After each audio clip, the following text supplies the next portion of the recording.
আগে দুপুরে ভাত খাওয়ার পরে যে ভাতগুলো বেঁচে যেত বা মানে বেড়ে যেত, সেটা মা কাকিমারা সব জল ঢেলে রেখে দিত যাতে না ভাতটা নষ্ট হয়ে যায়।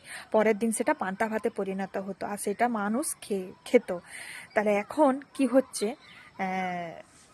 সেই পান্তা ভাত যাতে নষ্ট না হয়ে যায়, বাকি অন্য সব কিছু জিনিস যাতে নষ্ট না হয়ে যায়, তার জন্য ফ্রিজ কিনলো।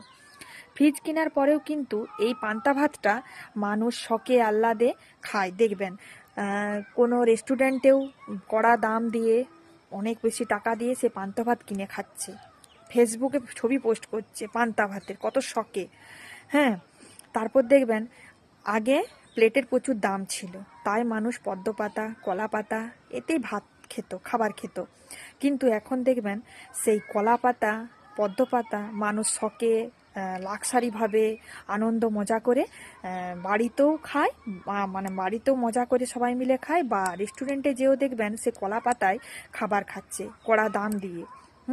অনেক হয়তো সেই ফ্রেশ কলা পাতায় খাওয়ার জন্য কিছু পয়সা বেশি দিয়েও খাচ্ছে মানুষ।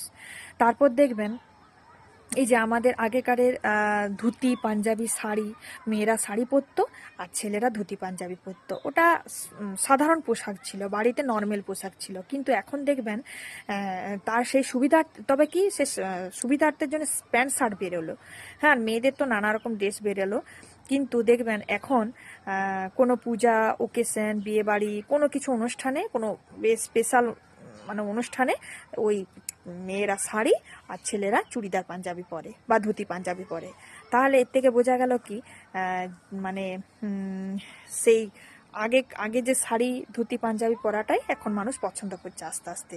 তারপরে এই যে আমাদের গাছপালা কেটে নতুন নতুন সব বাড়ি ঘর, কলকারখানা, একটা নগর তৈরি করছে মানুষ। মাটির ঘরে আগে মানুষ থাকতো, এখন ইটের তৈরি ঘরে পাকা ঘরে মানুষ থাকছে। কিন্তু দেখবেন আবার মাঝে নয়, এখন এটা তো এই মাটির ঘর ইটের ঘর এতেই মানুষ থাকছে। আবার কোনো কেউ যদি অসুস্থ হয়ে যায়, ডাক্তার কি বলছে, শুদ্ধ পরিবেশ, স্বচ্ছ বাতাস, কোথাও যে ঘুরে আসতে, তখন মানুষ কি দেখছে, সে গ্রাম সাইডে পাহাড় পর্বত গাছপালা নদী এইসব জায়গা দেখে মানুষ ঘুরতে যাচ্ছে বাতাস উপভোগ করার জন্য, গ্রামকে ভালোবাসছে এখন। আর তখন গ্রামকে গ্রামটা মানুষ অপছন্দ করতে বলে সব শহরে চলে যেত, গাছপালা কেটে নতুন নতুন ঘর বাড়ি তৈরি করতো। কিন্তু এখন দেখবেন, তাই বলি যে মানুষ নিজের শরীর যখন কোনো কিছু হচ্ছে, শুদ্ধ বাতাস উপভোগ করার জন্য মানুষ গ্রাম সাইডে যে থাকছে। তাহলে কি এটা থেকে কি বোঝা যায়, যখন আমাদের জীবনে যে থাকে তাকে সে সময় তাকে গুরুত্ব দেওয়া হয় না, চলে গেলেই সেই গুরুত্বটা আমরা দিই। তাহলে মাঝে মধ্যে জীবন থেকে হারিয়ে যাওয়াটাও দরকার, তবে সেই তার মূল্য সে বুঝতে পারবে, প্রায়োরিটিটা সেই তখনই বুঝতে পারবে।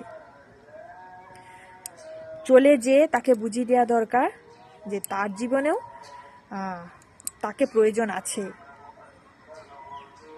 সব কিছু এখন আগের সব যা যা ঘটেছে, মানুষ এখন নতুনভাবে সেই সব জিনিসের আবার নতুন নতুন সেই জিনিসগুলো উপভোগ করার চেষ্টা করছে।